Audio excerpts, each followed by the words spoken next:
Si je me tais, oh, j'apprendrai à écouter la voix du bon berger. Quand je l'entends, oh, je comprends qu'il a payé pour ma liberté. Si je me tais, oh, j'apprendrai à écouter. Plus blanc que la neige. Père, nous bénissons ton nom. Merci pour tous tes bienfaits. Merci encore, Seigneur, pour ce moment que tu nous donnes, pour te montrer toute notre reconnaissance. Et ce, quelles que soient les situations, les épreuves, les moments de joie, de bonheur par lesquels nous passons. Nous savons que toute chose concourt au bien de ceux qui t'aiment. Merci pour ton esprit qui nous enseigne, qui nous fortifie. Seigneur, que ce ne soit pas ce matin des paroles de plus, mais que ce soit pour chacun de nous une occasion de plus de se rapprocher de toi. Tu vois nos cœurs. Certains cœurs saignent, certains cœurs pleurent, d'autres cœurs sont en paix. Mais ton assemblée s'appelle restauration par ton esprit. Que ton esprit agisse dans le nom précieux de Jésus-Christ de Nazareth. Nous savons, nous le croyons fermement que rien n'est impossible et que tu veilles sur nous. Merci encore pour tout, Père, au nom de Jésus. Amen. Amen. Soyez bénis. Alléluia. Ce matin, je voulais parler de l'appel à la maturité. Il y a eu l'exhortation du jeudi. Je crois que c'est l'exhortation de la sœur Pulchéry qui parlait de Anne. Et après, il y a eu des questions. Et j'ai trouvé que c'était intéressant, en fait. Et qu'il fallait aller un peu plus loin. Donc ce matin, j'ai envie d'en parler encore. Amen. Et ça va peut-être aussi l'occasion pour ceux et celles, les frères et les sœurs qui n'ont pas pu se connecter jeudi, de voir un peu ce dont il s'agissait. C'était vraiment très très bien. Petit à petit, les personnes qui interviennent montent. Amen. Et petit à petit, les questions sont faites aussi pour nous pousser dans un certain sens. Alléluia. Et la vie de Anne est un vrai enseignement pour chacun. Pas que Anne d'ailleurs, mais on va prendre Anne ce matin, parce que c'était d'elle qu'il s'agissait. Et on va retrouver cette histoire-là dans 1 Samuel chapitre 1. 1 Samuel chapitre 1, si tu as ta Bible, je t'invite à prendre ta Bible dans 1 Samuel chapitre 1. Et on va lire tout le chapitre. C'est vrai que d'habitude, je résume, mais cette fois, j'ai envie qu'on lise le chapitre. Amen. La Bible nous dit ceci. Il y avait un homme de Ramathaïm, Tsophim, de la montagne d'Éphraïm, nommé Elkana, fils de Jéroham, fils d'Élihu, fils de Tohu, fils de Tsuf et Éphrasien. Il avait deux femmes, dont l'une s'appelait Anne et l'autre Pénina. Pénina avait des enfants, mais Anne n'en avait point. Chaque année, cet homme montait de sa ville à Silo pour se prosterner devant l'Éternel des armées et pour lui offrir des sacrifices, là où se trouvaient les deux fils d'Élie, Ophni et Phiné, sacrificateurs de l'Éternel. Le jour où Elkana offrait son sacrifice, il donnait des portions à Pénina, sa femme, et à tous les fils et à toutes les filles qu'il avait d'elle. Mais il donnait à Anne une double portion, car il aimait Anne, que l'Éternel avait rendue stérile. Sa rivale lui prodiguait les mortifications pour la porter à s'irriter de ce que l'Éternel l'avait rendue stérile. Et toutes les années, il en était ainsi. Chaque fois qu'Anne montait à la maison d'Éternel, Pénina la mortifiait. Pénina la mortifiait de la même manière.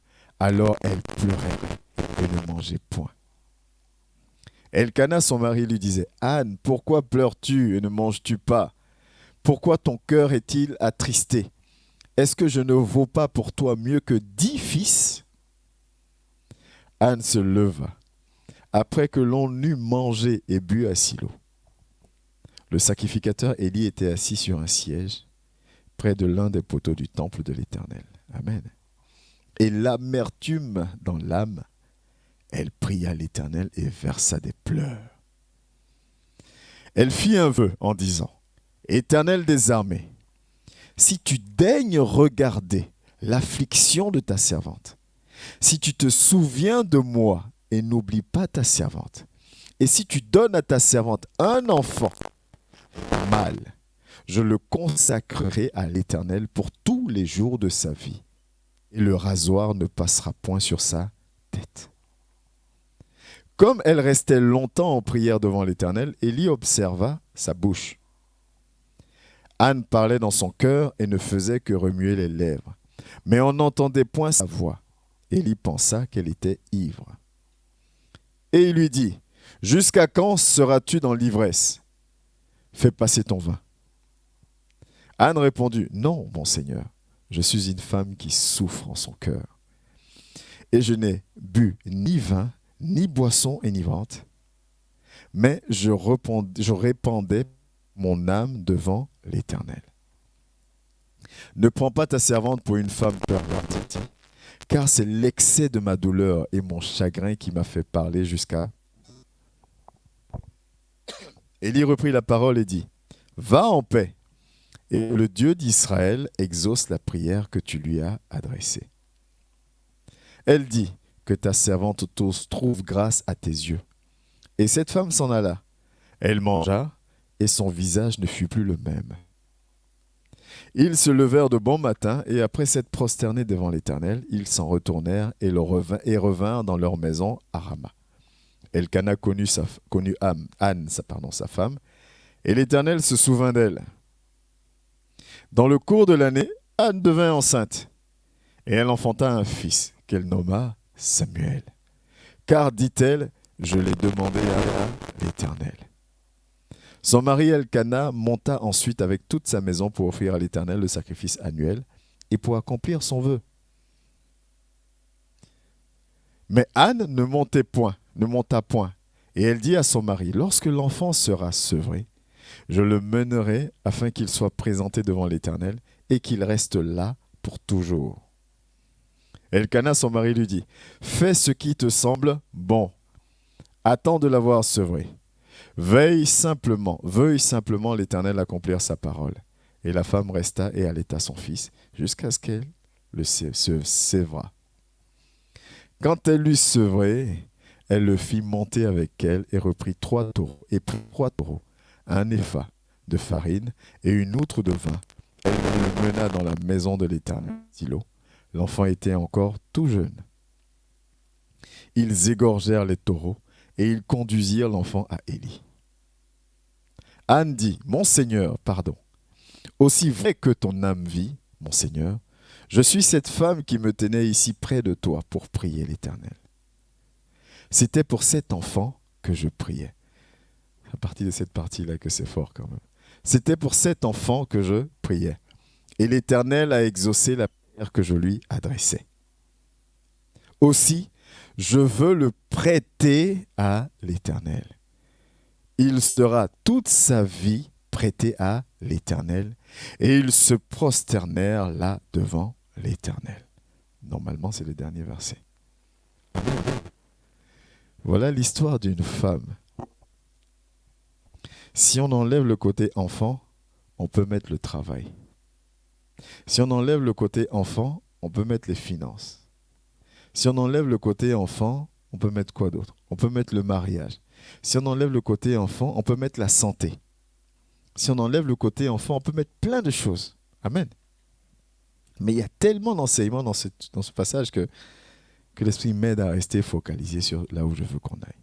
L'appel à la maturité. Quand cet enseignement a été donné, cette exhortation a été donnée le jeudi, la sœur qui exhortait a dit, si tu veux que ta prière soit exaucée, il faut que Dieu y trouve son compte. Amen. Et il y a eu une question pour dire, mais si Dieu ne trouve pas son compte, il n'exauce pas la prière. Il y a une autre personne qui a dit aussi, mais si je suis malade et que je prie pour que Dieu me donne la santé, en quoi ce sera avantageux pour un tiers ou une tierce. Amen. Et il y avait beaucoup de questions qui sont normales à se poser. Mais l'histoire de Anne répond en fait à toutes ces questions-là. Surtout quand Jacques nous dit qu'on prie et qu'on prie mal. Amen. La Bible nous dit une chose. Il faut que je reste focus sur ce qu'il y a tellement de choses dans Anne, dans l'histoire de Anne. Anne est mariée. Elle a une coépouse qui s'appelle Pénina. Et Pénina fait son job. Pénina la pique tous les jours.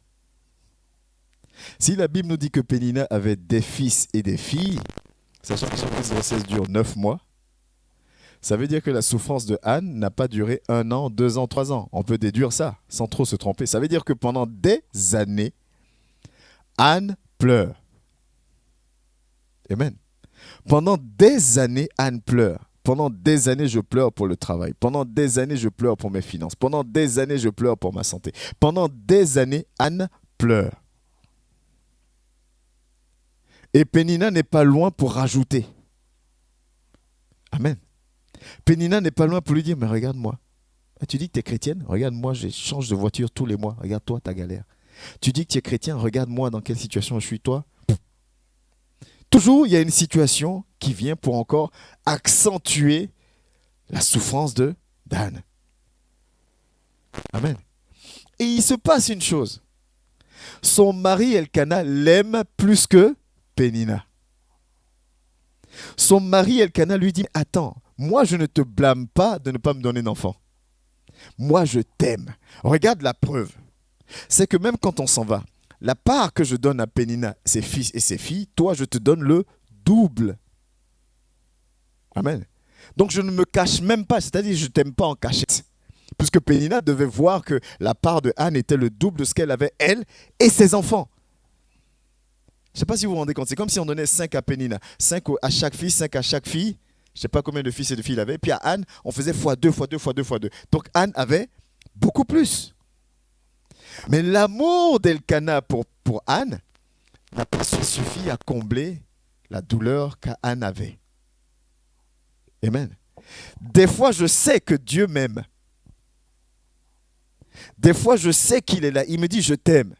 Mais quand je regarde ma situation, je ne peux pas m'empêcher de pleurer. Des fois, je sais qu'il est là. Il me dit, je suis là. Aie foi, aie confiance. Mais quand je regarde la dureté, la sévérité de ce par quoi je passe, je ne peux pas m'empêcher de pleurer. Elkana dit, je suis là. Est-ce que moi, je ne vaux pas pour toi plus de 10 fils? Tu vois mon amour, tu as mon amour, tu as mon cœur. Ça n'empêche que Anne savait que son mari l'aimait. Elle savait que son mari, de la même manière que je sais que Dieu m'aime, je le sais. Mais la situation là, pourquoi elle ne change pas? La situation là, pourquoi elle n'est pas transformée? Pourquoi il n'y a rien qui se passe? Pourquoi? Amen. Il faut que je reste dans le truc où je veux partir. Il y a tellement d'enseignements. La Bible nous dit que chaque année, il montait à Silo. Avant, il n'y avait pas les voitures électriques, il n'y avait pas de train, il n'y avait pas d'avion. On est d'accord? Donc, il fallait se débrouiller pour monter. Avec toute ton offrande, avec tout ton bagage, tu marches ou tu as dos de chameau, j'en sais rien, mais il fallait aller jusqu'à Silo parce qu'avant, il n'y avait qu'un seul endroit pour adorer, c'était le temple qui était dans un endroit. Amen. Je ne vais pas rentrer dans les enseignements sur depuis quand il y a beaucoup d'églises, machin, truc, c'est pas, sinon après je vais me perdre. Mais il fallait aller à un endroit pour faire son sacrifice. Et chaque année, ils partaient. Avec tout leur bagage, ils partaient. Ça veut dire quoi? Ça veut dire que pendant toute la durée de la souffrance de Anne, chaque année, Anne posait une action particulière, parce qu'elle avait le double de ce que les autres avaient, pour encore toucher le cœur de Dieu. Est-ce qu'on se rend compte? Ça veut dire que tous les jours, elle prie et pleure. Mais il y a encore une fois dans l'année où elle va faire une offrande conséquente à Dieu. Seigneur, regarde ma situation enfin. Ça peut être amené par exemple à, je prie tous les jours, mais à un moment donné, Seigneur, je te donne ma dîme, fais quelque chose. Seigneur, regarde l'acte que je suis en train de poser là, fais quelque chose. C'est ça que ça veut dire. Amen. Ça veut dire que Anne mettait les bouchées, mettait le paquet pour que sa prière soit exaucée. Mais pendant des années, on dit que pendant des années, il ne se passe rien. malgré les prières de Anne, malgré les offrandes de Anne, malgré l'amour d'Elkana, il n'y a pas de réponse positive. Pendant des années. Et la question qui nous vient, c'est pourquoi c'est à ce moment-là précisément que Dieu se décide maintenant à intervenir? Pendant des années, Anne pleure. Ce jour-là, elle a pleuré aussi. Pendant des années, Anne prie. Ce jour-là, elle a prié aussi. Pendant des années, Anne fait des offrandes. Ce jour-là, elle a fait une offrande aussi. Pourquoi là maintenant, Seigneur, c'est là où tu te lèves et tu la bénis. Sachant que, on l'a lu, qui l'a rendu stérile. Quand on dit que Dieu l'a rendu stérile, c'est dit que c'était la volonté de Dieu que les choses soient comme ça. La Bible nous dit, il y a des passages qu'on lit et qu'on connaît et qu'on ne se rend pas compte. C'est Dieu qui permet toutes choses dans la vie de ceux qui lui appartiennent. Amen. C'est Dieu qui permet toutes choses dans la vie de ceux qui lui appartiennent. Anne est dans la souffrance. Et on va me dire, mais docteur, Dieu est amour, c'est un père. Comment peut-il faire en sorte que je rentre dans un moment de galère alors que lui-même il connaît la situation? Il sait ce qui se passe, mais il préfère que je reste dedans. Moi aussi, j'ai envie d'évoluer. Qui n'a pas envie d'évoluer? Tout le monde a envie d'évoluer. Amen. Tout le monde a envie de choses, que les choses s'accomplissent dans leur vie. Mais, tac, Seigneur, qu'est-ce qu'il y a? Je suis là, je prie, je fais mes offrandes, je donne ma dîme, je suis présent à l'église, je chante, je prie. Il n'y a aucun programme où je ne suis pas là. C'est même moi qui viens passer la serpillère dans l'église. C'est moi qui... Mais Seigneur, il se passe quoi? Amen. Et dans cet enseignement, ce qui était ressorti, la sœur est sortie de Dieu pour dire, non, mais comme cette fois, Anne a proposé quelque chose de concret à Dieu et qui allait dans le sens de Dieu, alors Dieu a agi. Ce n'est pas totalement faux. Amen. C'est même juste. C'est très juste. Par contre, il y a quelque chose dedans. Est-ce que l'informatique peut parler Jacques 1 du verset 2 au verset 4? Vous allez voir que c'est tellement lié. Jacques 1 du verset 2 au verset 4 nous dit une chose qui est très difficile. Il dit de vivre les moments d'épreuve avec joie. Mais ne serait-ce que dans cette phrase-là, pour moi, il y a contradiction. Épreuve et joie. Tu peux balancer s'il te plaît. Pour moi, il y a contradiction. Parce que quand je suis dans l'épreuve, ce n'est pas là où je suis heureux. Je ne sais pas pour vous. Mais moi, quand je suis dans l'épreuve, ce n'est pas là où je suis le plus joyeux, le plus jovial, qui saute partout. Au contraire, c'est quand j'ai une bonne nouvelle qui tombe là. Là, je suis content. Amen. Jacques dit, mes frères, regardez comme un sujet de joie complète. Les gars, là, des fois, quand ils disaient des choses, je ne sais pas comment était leur vie, mais... Regardez comme un sujet de joie complète les diverses épreuves auxquelles vous pouvez être exposés. Mais Jacques, moi, quand ça ne va pas, là, ce n'est pas là où je suis en joie complète. Amen. Quand on vient m'annoncer que mon travail est comme si, oui, quand on vient m'annoncer que mon mariage, ou quand on vient m'annoncer que la maladie, parce que ça va finir bientôt, ma vie, machin, tout. C'est pas là où j'ai envie d'appeler les gens pour dire, venez, on fait la fête, on va bénir le nom de l'Éternel. Sachant que, Jacques poursuit, il dit pourquoi il veut que tu considères, que je considère les moments d'épreuve comme des moments de joie complète. Il dit, sachant que l'épreuve de votre foi, dans cette seule phrase, l'épreuve de votre foi, cette seule phrase, vous savez ce que ça veut dire? Ça veut dire que ce que Dieu permet, là, ce n'est pas pour te tuer. Cette seule phrase. L'enseignement est important. Quand Dieu dit à Josué, cette parole ne s'éloigne point de ta bouche, il sait pourquoi. Si tu comprends en profondeur ce que Dieu veut dire, tu vis plus pareil. Il dit, sachant que l'épreuve de votre foi produit la patience. Autrement dit, ça ne te tuera pas. C'est ta foi qui est mise à l'épreuve. Et au verset 4, il dit quoi?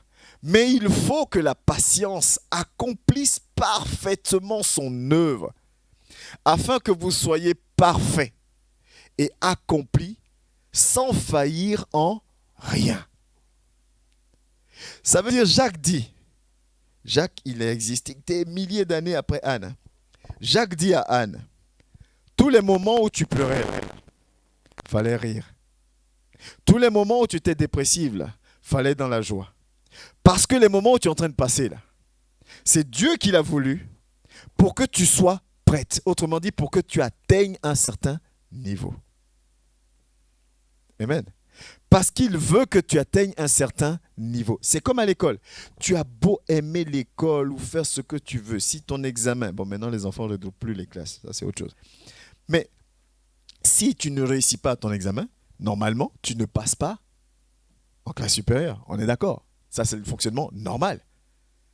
Tant que je n'atteins pas le niveau que Dieu attend de moi, je suis dans la même situation. Est-ce que tu comprends pourquoi des fois ta vie tourne? Pas plus. Parce que Dieu aime Anne. Mais l'épreuve, comme dit Jacques, est faite pour qu'on grandisse. Et il y a une catégorie de personnes, quand Dieu met son choix sur toi, tant que tu n'as pas réussi à ton examen, si je peux dire dans ce sens-là, tant que tu n'as pas acquis ou atteint cette maturité qu'il attend de toi au travers de ce que tu vis, ça tourne. Amen. Il y a des gens qui vont continuer à avancer. C'est là où on peut me dire, mais il y a une injustice. Peut-être. Mais Dieu fait comme il veut. S'il a décidé que toi, tu dois atteindre tel niveau, il mettra les épreuves dans ta vie qui vont faire en sorte que tu sois parfait et sans faillir par rapport à la mission à laquelle il t'attend. Et donc, tant que tu n'as pas assimilé, accepté, intégré, digéré ce qu'il faut, tu es dedans. Amen. Tu es dedans. C'est pour ça, des fois, on est là, on dit, la Bible dit, tais-toi. Parle pas sur la vie d'un tel ou la vie d'une telle. Et concentre-toi sur ta propre marche. Oh, l'autre, il est là depuis machin, je ne comprends pas ceci. Tu ne sais pas quel est le plan de Dieu avec cette personne.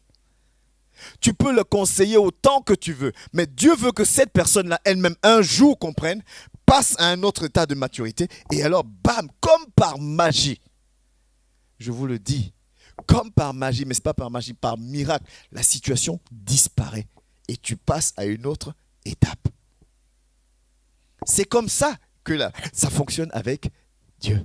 Et Jacques nous le confirme. Il dit, l'épreuve dans laquelle tu es là, c'est pour ta foi, pour prouver ta foi. Amen. Cette épreuve veut t'enlever d'un point A pour t'emmener à un point B. Mais pour quitter un point A pour aller à ce point B, c'est toi. Personne ne va aller prendre ta copie au bac pour composer à ta place. C'est toi qui te retrouves face à ta copie, face à tes révisions, face à. C'est toi seul. Et si tu as bien révisé, que tu as atteint, parce que quand tu commences la terminale, le premier jour d'école, on te demande pas le lendemain d'aller passer le bac, on est d'accord? Pourquoi on ne te demande pas le lendemain d'aller passer le bac? Parce que tu n'as pas encore acquis tout ce qu'il faut. Tu n'as pas encore digéré, intégré tout ce qu'il faut. Donc on va te laisser un nombre de temps. Pendant ce temps-là, on va t'enseigner, on va te donner des exercices, on va te donner des devoirs, on va te donner ceci. Jusqu'à un moment donné, en fonction du truc, on va dire, bon, mais ce nombre de temps-là, normalement, c'est le temps suffisant pour avoir intégré le maximum d'informations pour que tu puisses passer ton examen. C'est pareil. Amen. Marcher avec Dieu, c'est aussi simple que ça. Ce qu'on observe là, c'est juste une copie de ce que Dieu a fait. Amen. Donc, quand il t'appelle aujourd'hui, il dit, ok, viens. Je sais que tu n'as pas le niveau, mais je t'appelle. Tu n'as peut-être pas encore le niveau, mais tu as les capacités de. Parce que si j'arrive en terminale, c'est que j'ai réussi ma première. Donc s'il m'appelle à le servir, je ne dois pas être là à dire, je ne sais pas prier, je ne sais pas méditer, je ne sais pas chanter, je ne sais pas ceci, je ne sais pas cela. Oui, il t'a appelé peut-être à l'instant T, tu ne sais pas. Mais il t'a appelé parce que tu en es capable. Et tu dois le devenir. Amen. Et tant que tu ne le deviens pas, ça tourne. Tu es en terminale. Tu es en terminale. Jusqu'au moment où tu sors de cet état-là, tu apprends de nouvelles choses, tu les acquiers, tu les mets en toi. Alors, comme par hasard, tu arrives à l'université. La terminale, c'est fini. Amen. C'est-à-dire que les choses qui te faisaient pleurer, là, ne te feront plus pleurer. Parce que tu as pris du coffre. Tu as pris du volume. Mais personne ne peut le faire à ta place. C'est pour ça que chacun de nous passe par des épreuves différentes, qui ont des longueurs différentes. Parce que tant que je n'ai pas saisi la chose, ça tourne. Amen. Et Anne, pendant toutes ces années, avec tout l'amour de son mari, avec tous les sacrifices, avec toutes les prières, avec tous les pleurs, Dieu n'attendait pas juste que, effectivement, il attendait sa d'âne. Parce que la Bible nous dit, si on met dans le contexte, à cette époque-là, Dieu, la voix de l'Éternel se faisait très rare. Donc Dieu voulait forcément recommencer à parler à son peuple. Mais il fallait que celui par qui il va passer, amen, soit digne. Est-ce que vous comprenez en tant que parents la responsabilité que nous avons vis-à-vis de nos enfants? Samuel n'a rien demandé, on est d'accord? C'est le sacrifice d'Anne, c'est la prière de Anne qui a déterminé la destinée de Samuel. Amen. Par ta vie de prière, par ta vie de dévotion, tu bénis la vie de tes enfants aussi. Parce que tu ne sais pas ce que Dieu attend de toi. Tout le monde pense que comme Dieu m'a appelé, ça veut dire qu'il faut que je chante. Comme Dieu m'a appelé, ça veut dire qu'il faut que je prie. Comme Dieu m'a appelé, ça veut dire qu'il faut que... Marie, Dieu l'a choisie pourquoi? Parce que par elle, Christ devait naître. Ni plus, ni moins. Amen. Et c'est une grâce énorme. Marie ne s'est jamais plainte pour dire, oui, mais pourquoi quand moi je passe, mon homme ne guérit pas, je suis quand même la mère de Jésus. Est-ce que vous voyez ce que je veux dire? Chacun a sa place. Dieu appelle chacun. Et Anne, par elle, d'elle devait sortir un prophète. Et Samuel fait partie des grands prophètes. Et dans la religion judaïque, ils savent déterminer les grands prophètes des petits prophètes, comme eux-mêmes ils disent. Ils parlent de Névim et Ketuvim. Et dans les Névim, les Ketuvim, je ne sais plus si je ne vais pas vous dire de bêtises, mais il y a l'un des livres qui est pour les grands prophètes. Vous allez avoir Samuel, les grands prophètes, Élie, des gens qui ont marqué. Et Samuel fait partie de ces personnes qui ont marqué. Mais pour que Samuel vienne au monde, il fallait que Anne passe d'une étape jusqu'à une autre. Tant qu'elle n'avait pas compris ça, ça tourne. Amen. Ça veut dire quoi? Vous allez me dire, qu'est-ce qu'elle a compris? Anne a compris une chose que Luc va nous dire, que Jésus va nous dire dans le livre de Luc. Anne, des milliers d'années, et Jésus. Vous voyez pourquoi la Bible, je dis toujours, elle est complémentaire, elle ne se combat pas.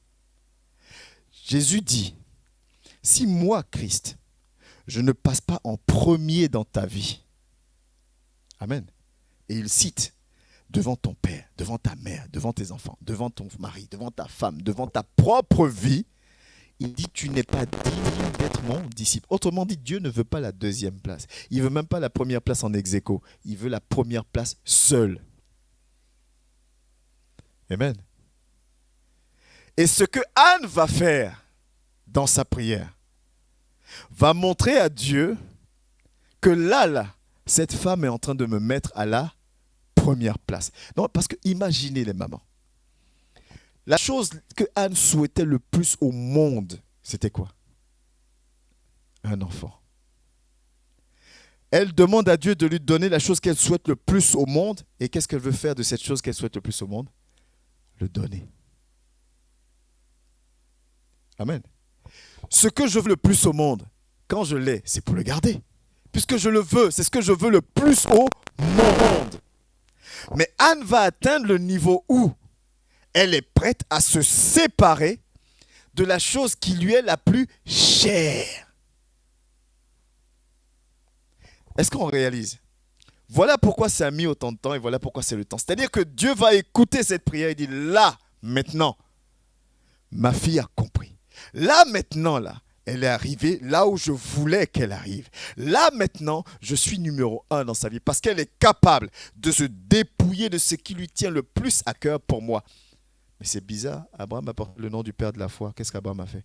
Abraham était prêt à sacrifier l'enfant qu'il a chéri, qu'il a attendu pendant des années. Simplement parce que Dieu lui dit, donne-le-moi. Amen. Vous comprenez la maturité? Mais il fallait que ça mûrisse. Parce qu'à l'époque, Anne, je ne sais pas quelle prière elle faisait, mais à l'époque, Anne ne devait pas prier comme cette femme mature qu'elle est devenue, au travers de ce qu'elle a traversé. Amen. Si l'informatique peut pas, 1 Corinthiens 13, verset 11. Paul dit une chose qui est tellement vraie et tellement merveilleuse. Et j'espère que quelqu'un l'entend ce matin. Et c'est là où je veux qu'on aille. Le temps file, hein, il y a déjà 7 minutes. Ah oui, non, le groupe musical a un peu bouffé sur mon temps aussi. Amen. 1 Corinthiens 13, verset 11. Mais c'était bien. Ce n'est pas un blâme, c'était bien. Que Dieu vous bénisse. Si tu es prêt, tu peux annoncer. Regardez ce que Paul dit. Paul dit, lorsque j'étais enfant, je parlais comme un enfant. Vous voyez qu'on parle ancien, nouveau, ancien, nouveau. Certains disent, ouais, mais ça veut dire quoi? L'Ancien Testament ne doit pas l'utiliser. Non, mais ceci, non. La Bible, elle est complémentaire. Il faut juste savoir comment la lire. Paul dit, lorsque j'étais un enfant, je parlais comme un enfant. Je pensais comme un enfant. Je raisonnais comme un enfant. Lorsque je suis devenu un homme, j'ai fait disparaître ce qui est de l'enfant. Autrement dit, je ne parle plus comme un enfant. Amen. Je ne raisonne plus comme un enfant. Ça veut dire que ma manière de prier a changé. Je ne suis plus un Dieu va-fairiste. Je ne suis plus Seigneur fais, Seigneur fais, Seigneur fais. Mon fils passe son temps toutes ses journées. Papa, est-ce qu'on peut faire ça? Papa, je veux ça. Papa, je veux ça. Papa, je veux ça. Papa, je veux ça. C'est de son âge. Amen. Même si ça m'agace des fois. Mais c'est de son âge. Il a besoin. Je veux manger. Je veux ceci. Je veux cela. Est-ce qu'on peut sortir là? Est-ce qu'on peut? Je veux, je veux, je veux. C'est de son âge. Maintenant, imaginez moi à mon âge. À mon âge là, à mes 15 ans. Du haut de mes 25 ans. Amen. Pourquoi vous remuez la tête? Amen. Du haut de mes 30 ans. À mon âge, je passe toutes mes journées à voir notre 100e brebis. Je veux ça. Je veux ça. Je veux ça. Je veux ça. Est-ce que tu peux faire ça? Est-ce que ça? Elle va dire, mais lui là, c'est un enfant. Oui ou non? Bon, la 100e va trouver un autre mot même à rajouter. Amen. Pour dire quoi? Pour dire que mon attitude ne colle pas avec mon âge. Et c'est ça qui nous mine aujourd'hui. Et c'est pour ça qu'on tourne en rond dans nos vies. Nos attitudes ne collent pas avec notre âge. Seigneur, je veux. Seigneur, je veux. Seigneur, je veux. Seigneur, je veux. Parce qu'on nous a enseigné pendant longtemps, il est amour. Et c'est vrai. Mais il attend quelque chose aussi de toi. Il n'en ne choisit pas une personne pour une mission aussi importante, juste pour ses beaux yeux. On ne choisit pas une mission aussi importante juste parce que... Non. Quand on te choisit, c'est qu'il attend quelque chose de toi. Et donc, il te forme. L'armée, c'est comme ça que ça fonctionne, non? Ils mettent toujours campagne de recrutement à l'armée. Est-ce qu'ils prennent tous ceux qui viennent? Pourtant, toujours ils mettent campagne de recrutement. L'armée recrute.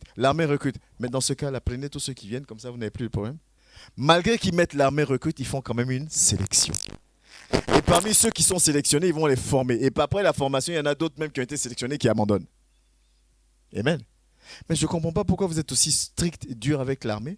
Le pays n'est pas en guerre. Mais on ne sait jamais. Amen. Donc il faut que tu sois prêt pour toute éventualité. Je taquinais tout à l'heure les filles en disant, soyez toujours prêtes. Ce n'est pas parce qu'on m'a dit, il y a un programme qui est établi, bon, tel dimanche, tel machin ou tel programme, c'est moi, alors je me prépare pour ce programme-là. On ne sait jamais. Tu es un soldat. Et ta préparation, c'est quoi? C'est la prière et la méditation qui vont te permettre de grandir. Paul dit, quand j'étais un enfant, je parlais comme un enfant. Je raisonnais comme un enfant. Mon fils, il a une sucette qu'il aime bien. Si elle tombe, il est capable de pleurer. C'est de son âge. Moi, du haut de mes 35 ans, si j'ai ma sucette et qu'elle tombe et que je pleure, les gens vont dire, mais il y a un problème. Oui, je sais, j'insiste sur les 35 ans. Amen. Comme j'ai maigri, là, j'ai déduit que j'ai perdu en même temps aussi un certain nombre d'années. Amen. Comme maintenant, toute l'église est en train de maigrir. Amen. Toute l'église se met en summer body. C'est bien. Pour l'été, non? Ouais, l'été arrive. Les mamans sont déchaînées. Même le serviteur Claude, même maintenant, il fait attention aussi maintenant. Donc, tout le monde passe en summer body. Amen. C'est bien. Prenons soin de nous. Alléluia. Il dit, je pensais, je raisonnais comme un enfant. Et je veux nous emmener à comprendre cette chose-là. C'est ça qui nous mine. On n'a pas encore l'attitude qu'il attend de nous, en fait. Et je ne peux pas avoir cette attitude, c'est là où je veux en venir, si je n'ai pas la maturité. Lucas ne pourra jamais, à son âge actuel, amen, venir m'expliquer comment fonctionne une entreprise. Ce n'est pas encore à son niveau. Amen. Tant que je n'ai pas cette maturité, je ne pourrai pas prier comme Anne a prié. Est-ce que vous voyez ce que je veux dire? Je peux faire une récitation. Et c'est pour ça que je blâme souvent, pas ce qui est dit, mais la manière dont les choses sont faites. Dieu de gloire, je t'aime, machin truc. Ok, mais est-ce que ça vient de toi? Amen.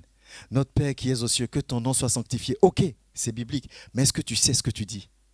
Parce que dans ce que tu es en train de réciter là, il est dit, pardonne-nous nos offenses, comme nous pardonnons aussi à ceux qui nous ont offensés.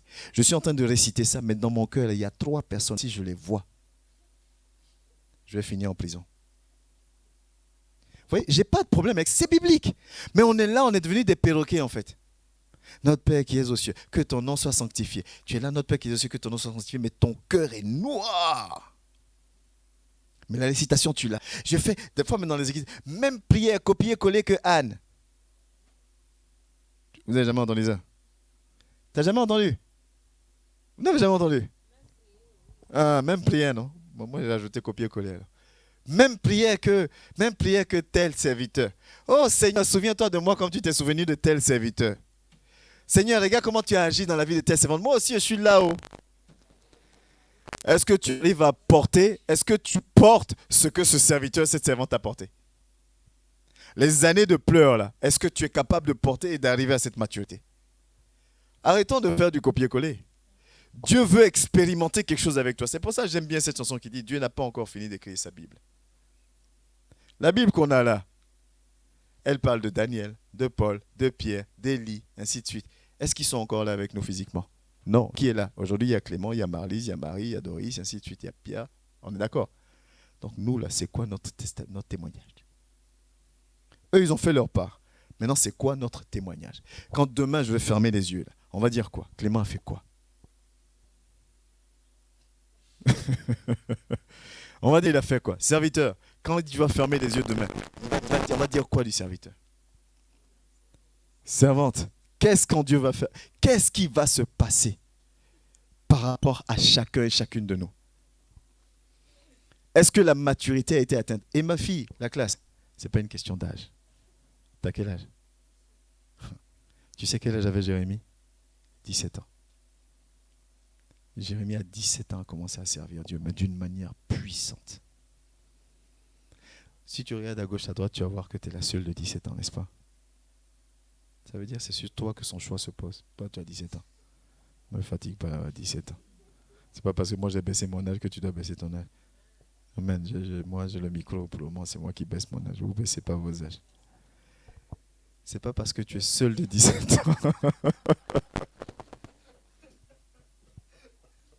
C'est pas possible. Que Dieu vous bénisse. Jérémie avait 17 ans. Quand Joseph a été choisi, Joseph aussi avait 17 ans. Et l'âge n'y est pour rien. 17 ans, tu peux avoir plus de maturité spirituelle que même nous qui sommes vieux, qui sont dans la salle. Tout dépend de comment tu saisis ta relation avec ton Dieu. Amen. Parce que Jérémie, à ses 17 ans, Dieu lui dit, va parler aux sacrificateurs, aux prophètes qui sont déjà établis. Et à l'époque, on établissait pas n'importe qui, c'était les vieux barbus, bien.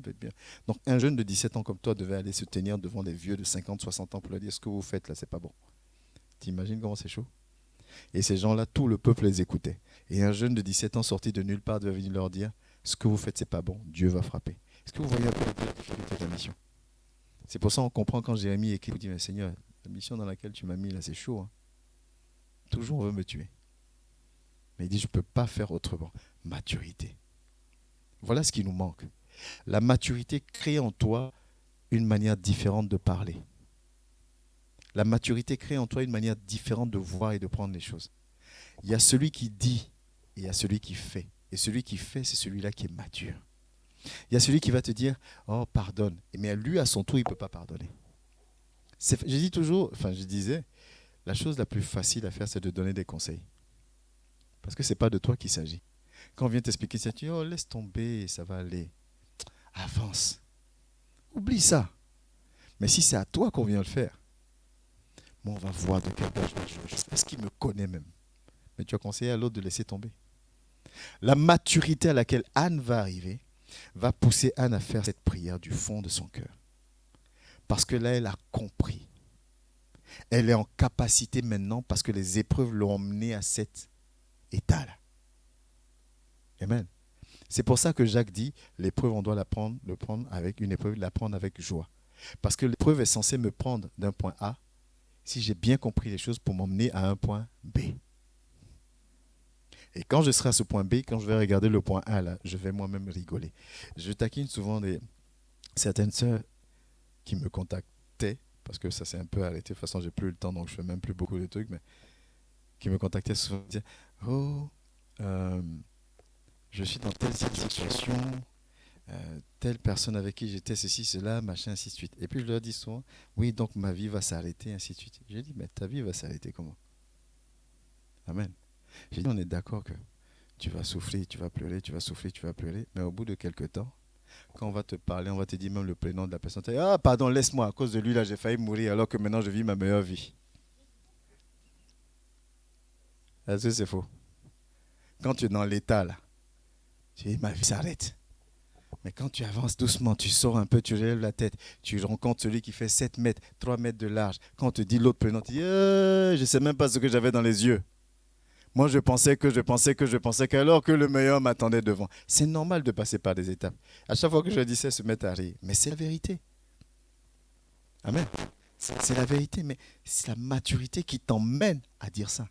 Et ce n'est pas négliger ou minimiser la douleur que tu peux potentiellement vivre. C'est simplement que cette situation t'emmène quelque part. Il y a des situations où Dieu lui-même enlève à côté de toi. Mais il faut avoir le discernement pour ça. Et la maturité pour comprendre. Ça n'enlève pas. Quand il fait là, il laisse la douleur. Hein. Parce que la douleur fait aussi que tu apprennes. Mais si je ne suis pas mature, je ne comprendrai pas. Vous voyez, je parle beaucoup de mon fils aujourd'hui. Je ne sais pas, peut-être qu'il me manque ce matin. Il s'est fait mal dans la semaine sur son nez. Il a pleuré, sa maman est partie le chercher, il est revenu à la maison. Je n'étais pas là. Mais moi, je ne l'avais pas vu pleurer puisque je n'étais pas là. Donc, toute l'après-midi, il était devant la télé, tranquille. Dès que je suis rentré à la maison, le nez a recommencé à faire mal, il a recommencé à pleurer. Parce qu'il fallait aussi que papa voie que j'ai mal. Et moi, je l'ai déjà fait quand j'étais petit. Je me souviens à l'école, parce que j'étais très turbulent à l'école, la maîtresse m'avait puni très sévèrement. Je n'ai pas pleuré, hein. Elle m'a puni sévèrement, je n'ai pas pleuré. À la sortie des classes, ma mère est venue. Quand je partais, quand j'ai vu ma mère de loin, j'ai éclaté, commencé à pleurer. Wow, parce que j'étais fils unique, je savais qu'on ne touche pas au fils de Madame Tibi Madeleine. J'ai éclaté. Pourtant, on m'a puni depuis avant midi. Hein. J'ai gardé ça jusqu'à dès que je l'ai vu, j'ai explosé. Parce que c'était de mon âge. Amen. Donc, quand ma mère m'a vu pleurer comme ça, elle est devenue rouge en même temps. Qui a touché à son fils? On dit c'est la maîtresse. Bam, parti devant la maîtresse. Menacé la maîtresse. Puis moi, j'étais derrière, j'étais content. Ouais, donc Lucas me lance ce que j'ai fait aussi, je sais. C'est pas grave. Amen, c'est mon fils, je l'aime. Donc, vous voyez, ce que je veux dire, c'est quoi? C'est qu'on a des réactions et des actions par rapport à notre niveau spirituel. Mais ça ne nous plaît pas de regarder comme ça. Je préfère me voir plus fort que je ne le suis. Mais si tu préfères te voir plus fort ou plus forte que tu ne l'es, tu ne te rends pas service parce que tu n'évolues pas. Quelqu'un qui estime, qui sait chanter mieux que tout le monde, on ne peut rien lui apprendre. C'est pour ça que Jésus parle de serviteur, être au service. Mais bon, serviteur, maintenant c'est une autre chose. Serviteur, maintenant c'est lui qu'on sert. On sert le serviteur qui devait servir. Bon, chercher la logique dans la chose, c'est pas grave. Tu es censé être serviteur, mais c'est toi qu'on doit servir. Quelque chose qui est renversé. Parce que tu n'es réellement pas mature spirituellement pour comprendre le poids de ce que ça représente. Je dis souvent aux futurs serviteurs de Dieu, je dis, c'est pas juste prendre le micro pour venir prêcher. Tout le monde peut faire ça. Mais ce que tu prêches là, est-ce que dans ton intimité avec Dieu, tu te forces à le mettre en pratique? Là, tu es serviteur de Dieu. Serviteur de Dieu, c'est pas quand je suis derrière le micro là. La chair, ça. Serviteur de Dieu, c'est au quotidien. Quand tu vis des situations et tu vis des choses, est-ce que tu cherches la paix? Est-ce que tu es source de paix? Est-ce que tu es ceci? Est-ce que tu es cela? Il est enseigné dans 1 Corinthiens 10 au verset 13. Désolé, informatique, je ne t'ai pas donné le verset avant. 1 Corinthiens 10, verset 13. Et on va conclure par là, je pense.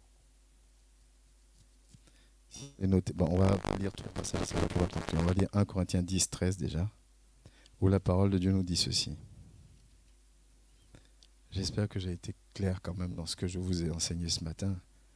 La maturité, l'épreuve nous conduit à la maturité. C'est cette maturité qui va te permettre de parler d'une certaine manière. 1 Corinthiens 10, 13 nous dit « Aucune tentation ne vous est survenue qui n'ait été humaine. Et Dieu qui est fidèle ne permet pas que vous soyez tentés au-delà de vos forces, mais avec la tentation, il prépare aussi le moyen d'en sortir, afin que vous puissiez la supporter. » Là où le diable te dit « c'est la fin, c'est fini, c'est mort », en tant que mature, tu dois comprendre pour dire, ça va être dur, ça va être compliqué, mais Dieu attend quelque chose de nous. Tu vois, c'est pas la même chose. Hein. Le diable dit, c'est la fin, ça s'arrête là. Tout est fini pour toi. Et Dieu veut qu'en tant que mature, toi, tu comprennes plutôt, encore une nouvelle épreuve. Ça va être compliqué, mais l'objectif, c'est que je grandisse. Ce n'est pas les mêmes conclusions. En fonction des conclusions que tu as, cela va adapter ton comportement. Si tu acceptes la conclusion du diable qui dit, c'est fini, c'est la fin et tout, tu restes dans ton coin, tu restes cloîtré, tu fermes les volets, tu fermes tout, tu restes dans ton coin. Si tu acceptes la conclusion de Christ qui dit, moi j'ai fait ça, mais tu as la capacité de surmonter, alors tu vas te battre pour avancer. Et en te battant pour avancer, tu deviens mature. Que la parole nous transforme réellement. Si on prend Romains 8, verset 28, l'avant-dernier passage et puis on va arrêter. Romains 8, 28.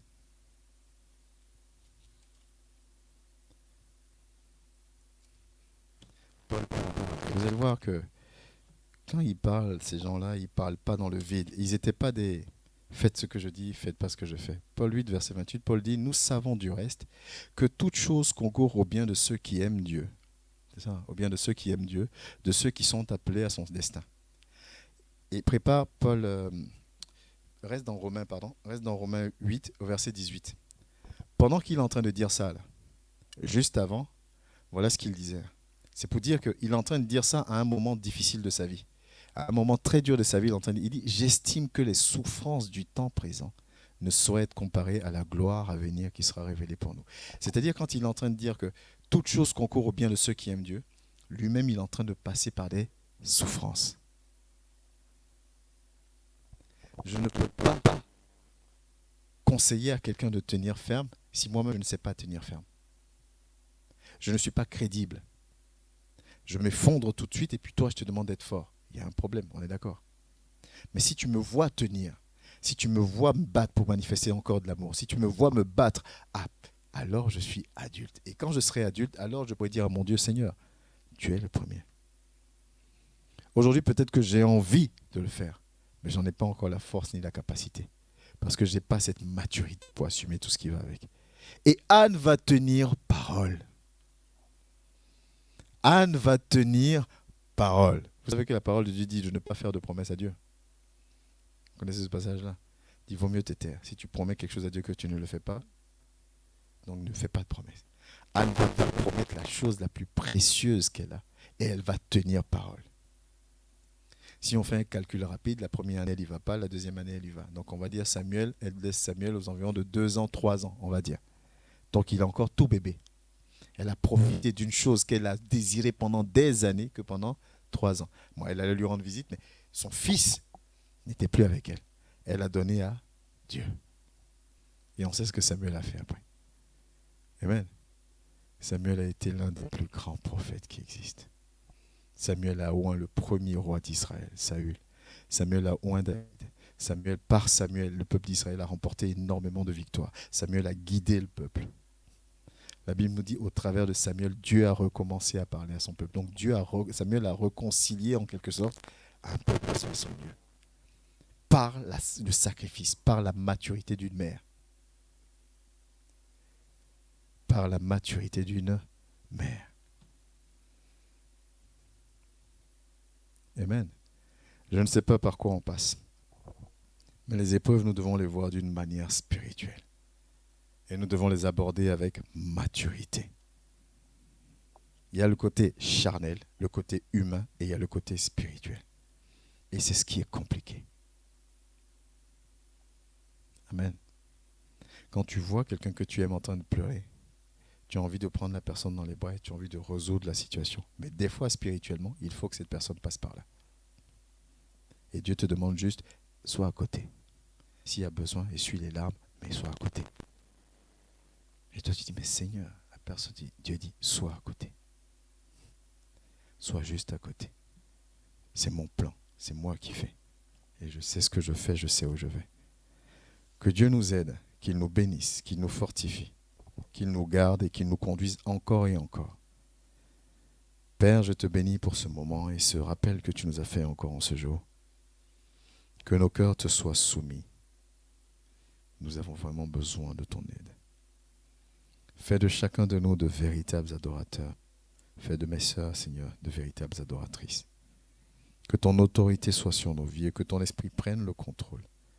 Je bénis la vie, Seigneur, de tes filles qui sont connectées. Je bénis aussi la vie de tes enfants qui n'ont pas pu être là ce matin. Que ton assemblée continue, Seigneur, dans le chemin, là où tu veux que nous allions. Que, Seigneur, tes enfants soient bénis. Que la sentinelle au sein de cette assemblée soit bénie. Que tes serviteurs, servantes soient bénis. Que nos enfants soient bénis. Merci pour absolument tout tes bienfaits. Que ta parole résonne en nous, Père, pas simplement comme des paroles en plus, mais Seigneur, des choses sur lesquelles nous pouvons nous appuyer pour encore nous avancer, nous approcher de toi. Nous te donnons toute la gloire dans le précieux, glorieux nom de Jésus-Christ de Nazareth. Amen. Coule, coule, coule comme un torrent. Coule, coule, coule comme un torrent. Coule.